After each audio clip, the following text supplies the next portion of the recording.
I understand that writing makes you get deeper into the content that you already have on your mind. You do a lot of research, you read a lot, you think a lot, you experiment with things, and that's when knowledge becomes a part of you. And writing a book definitely helps you do that. So that was the first objective. And the second objective was that I knew that not everybody is very comfortable with spirituality or meditation or mindfulness. These are things that people know about, but it's not something very easy for everyone to practice. So my objective was, can I make it very simple for, you know, a person who is not really into spirituality? So, that's the whole thought. How can I make it so simple and so easy that anyone in their everyday life, without taking a lot of time, can connect with themselves? These are the two objectives that I had when I started writing the second book. So I'll just start with an overview of the book. Great. So that's the content of the book.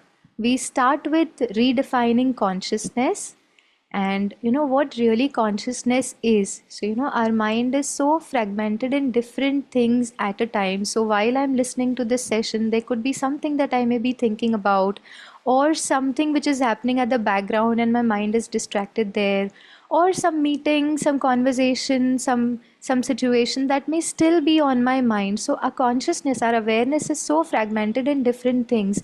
So how do we actually understand what is consciousness, and is there something more to us than what we see? That's the second topic. Once we redefine, we understand what consciousness means. The next topic is, there's something which is beyond what we see around, right? And I will talk about that a little bit as we go along. And then shifting to higher consciousness. Like I said, there is an awareness which is there at all point in time. We're thinking about something, we are aware about something around us. So how do we shift to a higher consciousness? So the next is, understanding ourselves. So like I said, is there more to what we see? This is the body that we see, but is there something more to it? So it's that being, that energy, and the journey of energy. So both of these topics, I would say, there is a lot of references which are given to different psychologists, different philosophers, and some scientific researches that have happened around energy and soul.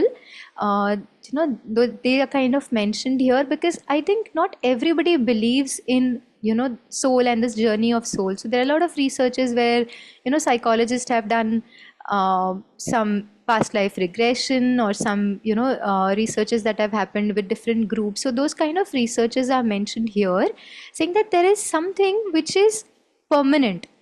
When we die, of course the body dies, but there's something which is permanent, which is consistent and keeps going. So talking about that.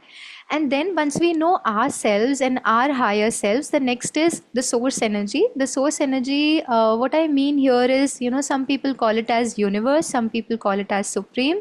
So we name it differently, but there is some higher intelligence. Today we have artificial intelligence, but there is some real intelligence which exists in the world. And we talk a little more about that in the sixth chapter, which is the source energy. And then aligning with the higher intelligence. So when you are aware, now you know yourself in a little different way, you align yourself with your higher self, and you align yourself with that supreme intelligence. That's when you shift your consciousness. So that's the top chapter which says aligning with higher intelligence. And the next one is yogi, the yogi triumph. So what I have mentioned here is, I've asked the reader, what is their understanding of yogi? So is yogi somebody who goes to Himalayas and just does his tapasya, or does his yoga, and kind of just renounce everything in the world? Or in today's context, can we have yogis who live their everyday life, who do everything that they have to in terms of their responsibilities, yet operate out of higher consciousness? Yeah, so that's what I have talked about in the Yogi Triumphs.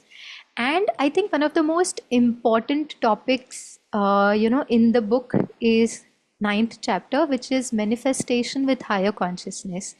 And the last chapter is affirmations for higher consciousness. So here, what I have included is, I have created some cards, which is like a 21-day challenge. That will help us create higher consciousness. Every day you have some affirmations. When you wake up, you use a particular affirmation. Then during the day, you practice some affirmation. And then in the night, when you go to bed, you practice some affirmation. So those kind of cards is what I've created in the end, which is affirmation for higher consciousness.